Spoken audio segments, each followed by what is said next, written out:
Mathématiques, géométrie. On travaille encore sur les quadrilatères. Il s'agit cette fois-ci de reproduire un losange ou un parallélogramme. Nous allons commencer par quelques petites révisions.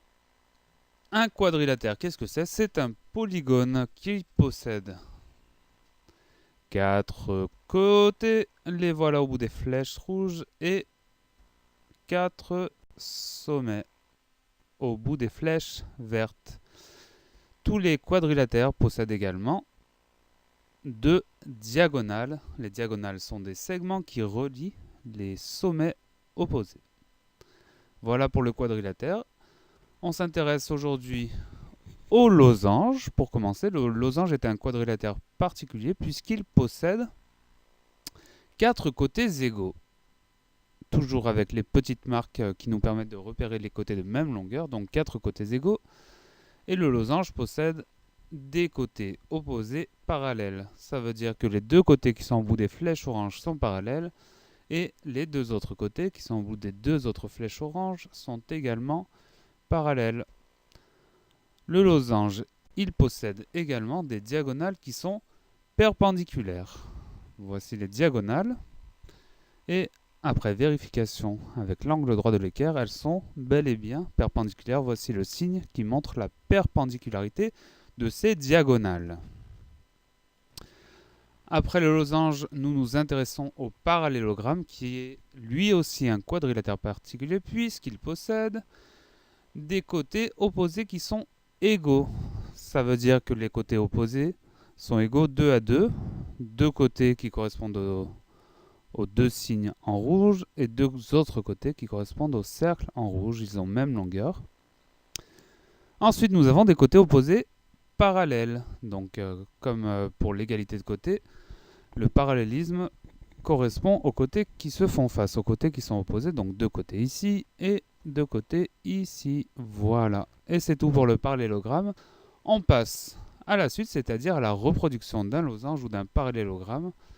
De quoi avons-nous besoin aujourd'hui? On a besoin d'une règle, d'un crayon gris et d'un compas. Voyons voir.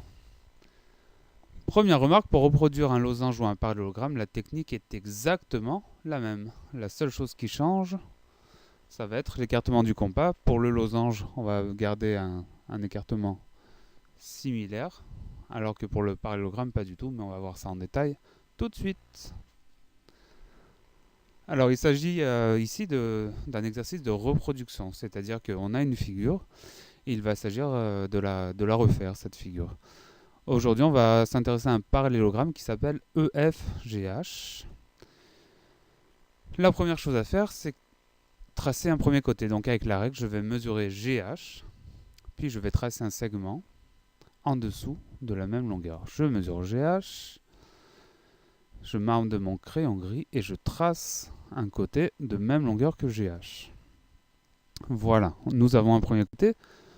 On range le crayon gris et la règle et on va commencer par tracer le point E, le point qui est en haut à gauche sur le dessin. Pour pouvoir tracer le point E, avec mon compas, je vais d'abord mettre la pointe sur le point H et je vais prendre l'écartement HE. Je prends mon compas, la pointe sur H et je prends l'écartement HE. Une fois que j'ai fait ça, je garde mon compas dans la main, je fais attention à bien conserver l'écartement et je vais tracer un arc de cercle sur ma figure en mettant toujours la pointe sur le point H.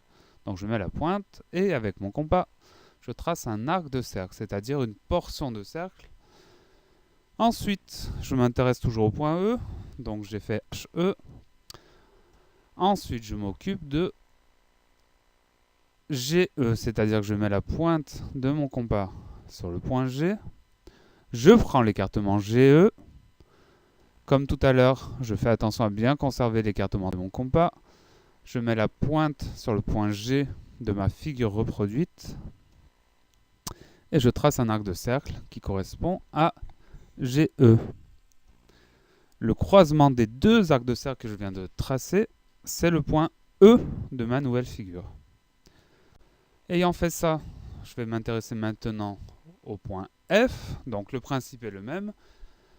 On va tracer le point F, c'est-à-dire qu'on va commencer par prendre avec son compas et en mettant la pointe sur G, on va prendre l'écartement qui s'appelle GF. Je prends mon compas, je mets la pointe sur G, je prends l'écartement GF et sur ma figure que je suis en train de reproduire, je mets la pointe sur G, c'est logique, et je trace un arc de cercle, comme tout à l'heure, cette fois-ci avec l'écartement GF. Donc je mets la pointe sur G, je trace mon arc de cercle, jusqu'ici tout va bien, et je continue. J'ai pris GF, maintenant il va me rester à prendre HF pour pouvoir trouver le point F. C'est-à-dire que je reprends mon compas, je mets la pointe cette fois-ci sur H et je mesure l'écartement HF.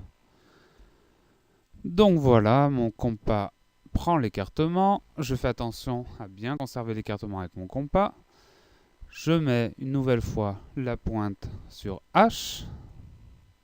Voilà, et cette fois-ci je trace un arc de cercle avec l'écartement HF. Il faut que mon arc de cercle coupe le premier. Donc hop, je trace mon arc de cercle et je note le point F. Le point F, c'est l'intersection des deux arcs de cercle que je viens de tracer. J'ai tous mes points, j'ai H, E, F et G. Donc il n'y a plus qu'une seule chose à faire, c'est de relier les points pour former les côtés. Donc il faut que je forme le côté EH ou HE, je prends ma règle et mon crayon, je trace le côté. Ensuite, le côté suivant, le côté EF, je prends ma règle et mon crayon, je trace le côté.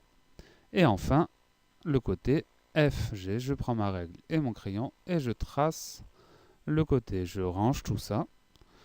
Je prends un peu de recul, je regarde ma figure. Et voilà le travail.